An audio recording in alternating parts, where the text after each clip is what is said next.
পাকিস্তান ও Saudi আরবের মধ্যকার ঐতিহাসিক প্রতিরক্ষা চুক্তির কারণে এই দুই দেশের প্রতিপক্ষ দেশগুলো রাতের ঘুম হারাম হয়ে গেছে।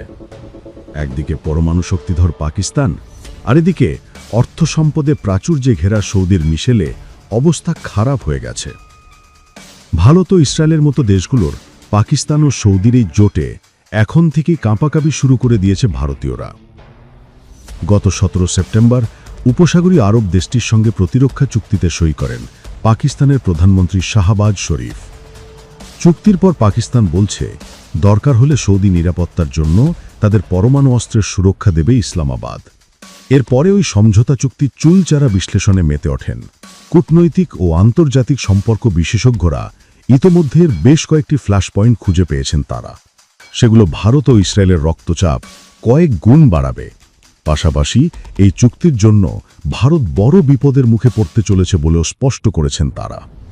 এদিকে ভারতীয়দের সবচেয়ে বড় ভয় হল সংশ্লিষ্ট প্রতিরক্ষা চুক্তির কারণে এমনিতে কৃত্রিমভাবে আরও শক্তিশালী হয়ে উঠবে পাকিস্তান। ভারতের সাবেক সেনা কর্মকর্তাদের ধারণা, এই প্রতিরক্ষা চুক্তিকে সামনে রেখে সৌদি আরবের থেকে বিপুল পরিমাণে আর্থিক সাহায্য পাবে পাকিস্তান। ফলে ইসলামাবাদের সামনে ভবিষ্যতে সামরিক হাতে ব্যয় বৃদ্ধি করার বড় সুযোগ থাকছে। অর্থের যোগান বাড়লেই যুক্তরাষ্ট্রসহ পশ্চিমা বিশ্বে অত্যাধুনিক হাতিয়ার কিনতে আর কোনো প্রতিবন্ধকতা থাকবে না পাকিস্তানের। কোনো যুদ্ধ বাঁধলে এইসব অস্ত্র ব্যবহার করে ভারতকে তুলোধুলো করতে পারবে পাকিস্তান। বর্তমানে যুক্তরাষ্ট্রের সমরাস্ত্রের অন্যতম বড় ক্রেতা হল সৌদি আরব। রিয়াদের অস্ত্র ভাণ্ডারে রয়েছে যুক্তরাষ্ট্রের তৈরি একাধিক যুদ্ধবিমান, দূরপাল্লার মিসাইল ও ট্যাঙ্ক। পাকিস্তানের সঙ্গে চুক্তি অনুযায়ী যে কোনো যুদ্ধের সময় সেগুলো পাক সেনাদের হাতে তুলে দিতে পারে সৌদি। শুধু তাই নয়, প্রয়োজনে পাকিস্তানের সঙ্গে যুদ্ধের ময়দানে কাঁধে কাঁধ মিলিয়ে যুদ্ধ করবে সৌদি সেনারা।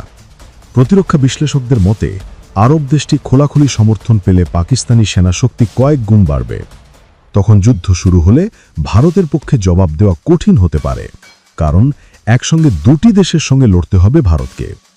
এদিকে পাকিস্তান ও সৌদির মধ্যকার প্রতিরক্ষা চুক্তিকে অস্তিত্বের সংকট হিসেবে দেখছে ইসরায়েল। মুসলিম দেশগুলোর মধ্যে একমাত্র পাকিস্তানের কাছেই পরমাণু বোমা রয়েছে। সৌদি আরবে পাকিস্তান পরমাণু বোমা মোতায়েন করলে হুমকির মুখে পড়বে ইসরায়েল। অন্যদিকে পাকিস্তান ও সৌদির অধিকার প্রতিরক্ষা চুক্তির কারণে ভবিষ্যতে ইসরায়েলের আরও কাছাকাছি যাওয়ার উপায় খুঁজছে ভারত। এই উপমহাদেশে ক্রমে একা হয়ে যাওয়া ভারত চাইছে ইসরায়েলের মাধ্যমে একটি প্রতিরক্ষা বলয় তৈরি করতে। তবে ইসরায়েলের কাছে ঘেঁষলেও সাবধানে পা ফেলতে হবে ভারতকে, কারণ সারা বছর আরব দেশগুলোর সঙ্গে যুদ্ধ চালিয়ে আসছে ইসরায়েল। ফলে পাকিস্তান ও সৌদিকে অনুসরণ করে ইসরায়েলের সাথে ভারত প্রতিরক্ষা চুক্তি করতে গেলে তাদেরই ক্ষতি হওয়ার সম্ভাবনা রয়েছে।